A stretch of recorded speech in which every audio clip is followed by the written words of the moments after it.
सभी छोटे बड़े श्रोताओं को सुनीता भटनागर का प्यार भरा नमस्कार। ऑडियो स्टोरीज के हमारे चैनल कहानी जगत में आप सभी का स्वागत है। बेताल भट्टराव जी द्वारा रचित बेताल पच्चीसी इन दिनों आप सुन रहे हैं। कहानियों की इस श्रृंखला में प्रस्तुत है 13वीं कहानी।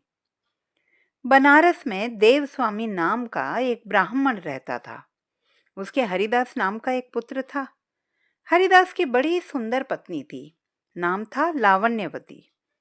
एक दिन वे महल के ऊपर छत पर सो रहे थे कि आधी रात के समय एक गंधर्व कुमार आकाश में घूमता हुआ उधर से निकला। वह लावण्यवती के रूप पर मुग्ध होकर उसे उड़ाकर ले गया।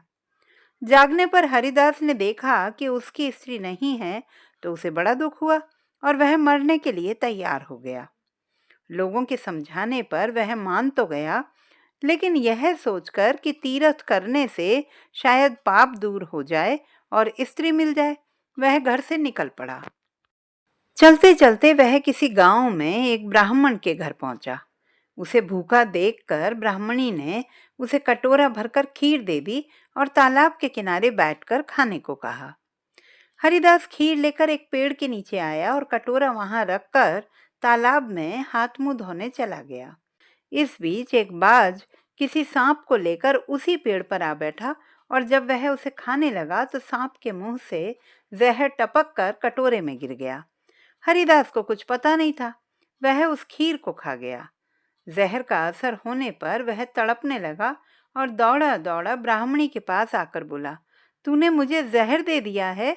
इतना कहने के बाद हरिदास मर गया। पति ने यह देखा तो ब्राह्मणी को ब्रह्मघातनी कहकर घर से निकाल दिया। इतना कहकर वेताल बोला, राजन, बताओ कि सांप, बाज और ब्राह्मणी, इन तीनों में से अपराधी कौन है? राजा ने कहा, कोई नहीं।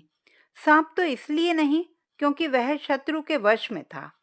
बाज इसलिए नहीं कि वह भूखा था, जो उसे मिल गया उसी को वह खाने लगा। ब्राह्मणी इसलिए नहीं कि उसने अपना धर्म समझकर उसे खीर दी थी और अच्छी दी थी। जो इन तीनों में से किसी को दोषी कहेगा वह स्वयं दोषी होगा। इसलिए अपराधी ब्राह्मण का पति था, जिसने बिना विचारे ब्राह्मणी को घर से निकाल दिया। इतना सुनकर वेताल फिर पेड़ पर जा लटका और राजा को वहां जाकर उसे फिर से लाना पड़ा। वेताल ने चलते चलते फिर एक नई कहानी प्रारंभ की। कहानियों के इस क्रम में कल फिर मिलेंगे एक नई कहानी के साथ। तब तक के लिए नमस्कार।